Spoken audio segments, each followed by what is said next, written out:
U.S. Army Pacific deployed soldiers and equipment to the island nation of Palau September 7, using both air and sea delivery means in a training exercise to demonstrate defensive capabilities in support of the Compact of Free Association Agreement and commitment to a free and open Indo-Pacific.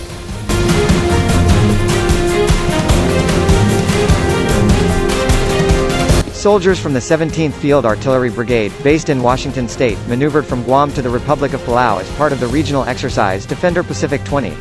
Forces deployed by air to Angkor Island and received an Army logistic support vessel carrying a high-mobility artillery rocket system HIMARS as part of simulated archipelagic defense.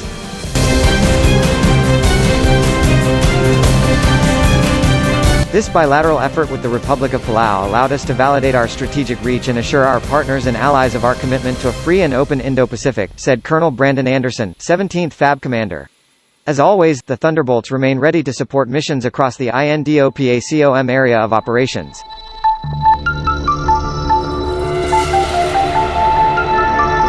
The exercise validated the unit's ability to communicate across greater distances with theater assets and employ HIMARS across the Indo-Pacific if needed. The training marks the second time the 17th FABDE operationally employed a HIMARS by Army watercraft. The first time was during the Rim of the Pacific Exercise 2018 in Hawaii and demonstrated the Army's ability to employ offensive and defensive capability throughout the region.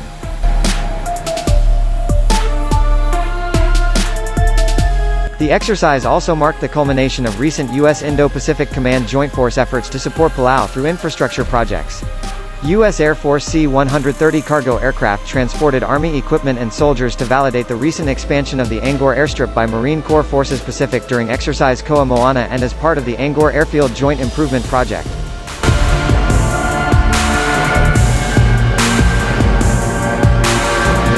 U.S. Ambassador to Palau John Hennessy Nyland described the importance of American forces operating in the region. From my perspective, it is vital for the United States to demonstrate a persistent presence here in Palau and across the greater Indo-Pacific region, said Hennessy Nyland. We have enjoyed a partnership for the past 75 years with Palau, and it is as strong as ever. Military elements such as the Civic Action Team, Task Force Oceania Liaisons, and exercises like Koa Moana 20 and Defender Pacific play important roles in demonstrating that presence and commitment.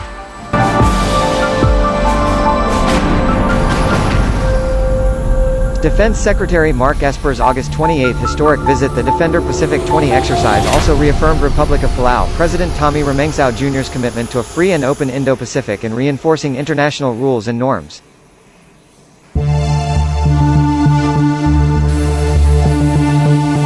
U.S. Army Pacific worked closely with the U.S. Embassy, the Government of Palau and the Joint Region Marianas Command in Guam to minimize the risk of exposure to pandemic through 100% testing and strict quarantine measures. All soldiers tested negative for the virus prior to their arrival to Angkor.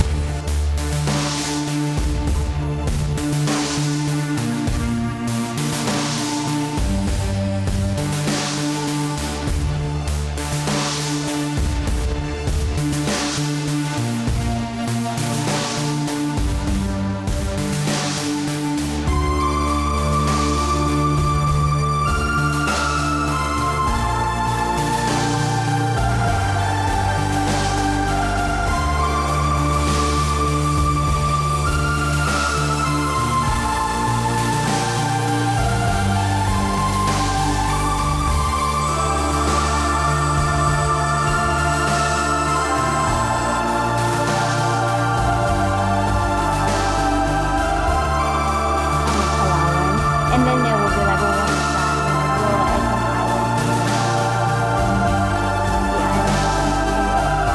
like on a map, there's 16 islands that make up Palau, and there's the main island that's Florida, and that's where people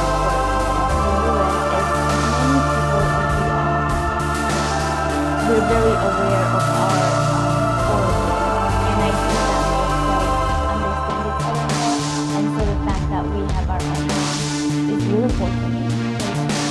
People in the US are not like, it's like a huge melting pot.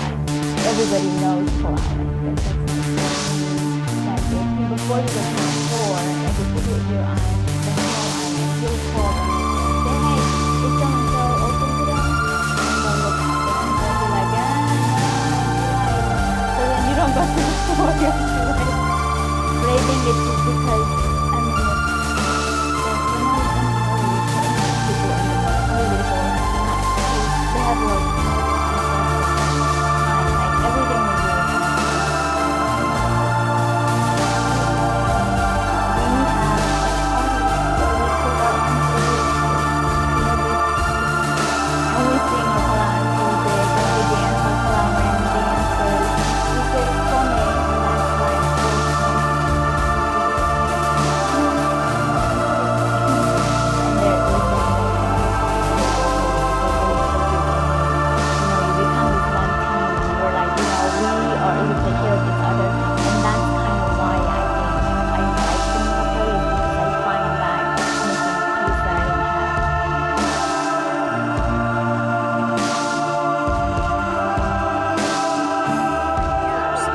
Staff Sergeant Bankhead is on his second rotation and has seen some locals get more involved in sports and fitness since his last rotation a year ago. There's a lot more people, on camp at the gym, at the marathons, at these health events, at our workout sessions. So it's improving the people as a whole, and we get to grab the youth while they're young and teach them these positive traits. So this location, it's a community asset that we are utilizing to bring people together and give them the tools they need to stay fit and healthy.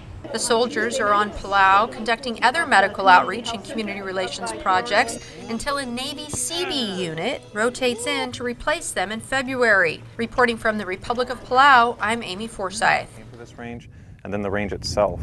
So I think the Palauan contractors who built this range and built our supply area and our temporary facilities, living facilities, did a really incredible job.